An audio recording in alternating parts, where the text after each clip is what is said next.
This is Richard Fowler. This is Jamie Fowler. And I'm John Kilpatrick with Okolona Aikido, Louisville, Kentucky, USA. And what I wanted to do here is show you the basic structure of freestyle and a fundamental problem that you run into. So I'm caught here, and the Fowler boys are pretty rough, and they've caught me somewhere and they've got knives, and they plan on practicing their butchering skills. And so this presents, this really limits my options considerably. I want to position myself so that both of them are in front of me where I can see them, but they don't want to be together, they want to be separated out. And that way, if, say, I turn to deal with Richard, then Jamie can stab me in the back. And that's how multiple attack situations, that's how they're set up. I mean, you don't even have to have any training. Even idiots realize this. And if you've had bayonet training or something in the military, then the way they teach you to double team people is one guy gets in front of you and starts poking at you so that you have to pay attention to him, and the other guy gets you from the side or from behind or something. I mean, everybody knows this, everybody does this. So for us, this makes an interesting situation. Now, the way, when we're practicing individually, the way we like to practice a lot is where I'm standing jiu-jitsu style rather than Aikido style. And so I'm facing him this way. This wouldn't be good if we were closer. I mean, I wouldn't want to stand this way for real if I thought somebody was potentially dangerous, because I don't want to leave myself open to kicks. But for practice, this is good because I can go either side, and he doesn't know which side I'm going to go to. And I can lead with either hand. This is just, and what happens, the reason this matters is because, you know, if I do this, you know, when you're practicing a particular technique, and if I'm doing the same thing over and over again, he has to attack for real. He can't fake his attack, because I've got to know whether my lead really worked or not. And if he's faking the attack, then I don't know. I could be practicing the whole class and do everything wrong, and I'd never know it. So I have to be able to go either way, because after a while he knows where I'm going, and he quits paying attention to what I'm doing. His job is to stab me, not to do something particular. And so he knows I'm going to go over here. He just stabs over here and doesn't pay any attention to what I'm doing. But when we get in freestyle, that won't work, because now I've got my back on my other attackers. And so this situation tells you what you're going to be able to do, and it's going to be pretty limited.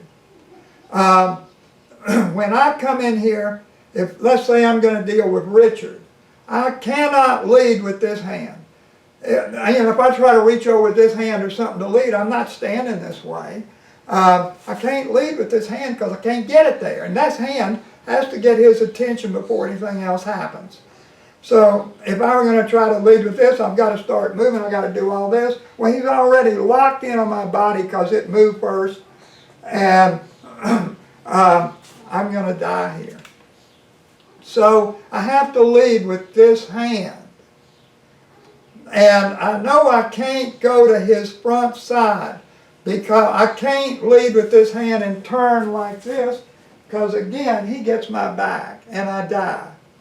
So this isn't an option. So really, you don't have to think about much. You know exactly what you're going to have to do. If I'm going to go after Richard, I have to lead with this hand, and I have to come to this side, because I have to stay facing him. And not only that, I have to get behind Richard so that if I try to do a technique out here or something, I'll die in the middle of the technique because he's going to make sure that happens. If I decide to deal with Jamie, I have to lead with this hand and go here. And then I have to get back here. You know, I have to stay where I can finish him and deal with Richard. And finish doesn't mean kill. I don't care about killing him. I just don't want him to be able to keep attacking me. So that's a very important point, both in a practical way, but it's also a very important, because it might be you're not in a position where you can really kill him, but you can do something that keeps him from continuing attacking. And if you tell the police you tried to kill this guy, you're going to spend 10 or 20 years in prison. You didn't try to kill the guy, you tried to stop his attack. And that's very important. So you know you don't have many options in how you move. Now when you move in here, there are a few different techniques you can do. And I am finishing up some other stuff, and I want to show those techniques for dealing with this situation, which are the real things you're going to be dealing with. But this is really important. And now I want to stop the camera and redo it okay, so now this is a small dojo. The mats, and it's typical actually, what I understand is a lot of dojos in Japan, and particularly a dojo that one of my instructors talked about that they called a hell dojo that was for advanced students. But so it's 9 feet wide and it's 30 feet long. And when we're doing freestyle and you've got 3 or 4 people attacking you, it's really easy for them to work you into a corner. But but 2 people are enough. In this situation, I have the same situation I had that we just talked about.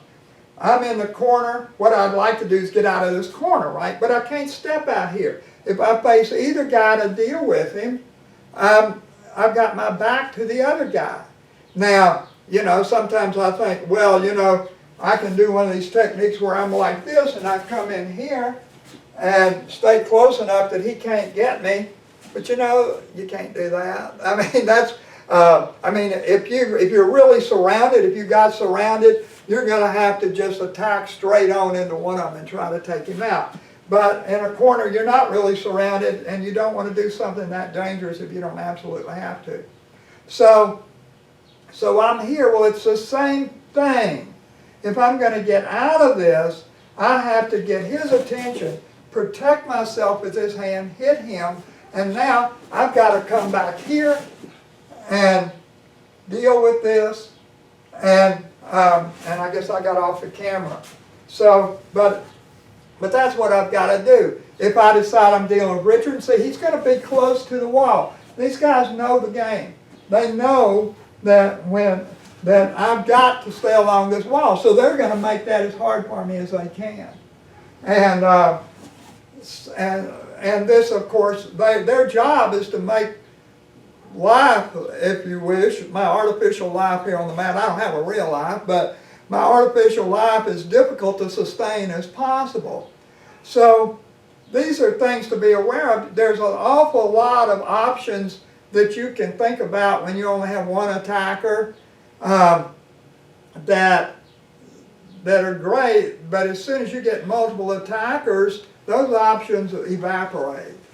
So this is a little bit about dealing with multiple opponents, and we'll explore this further in more videos. So you know.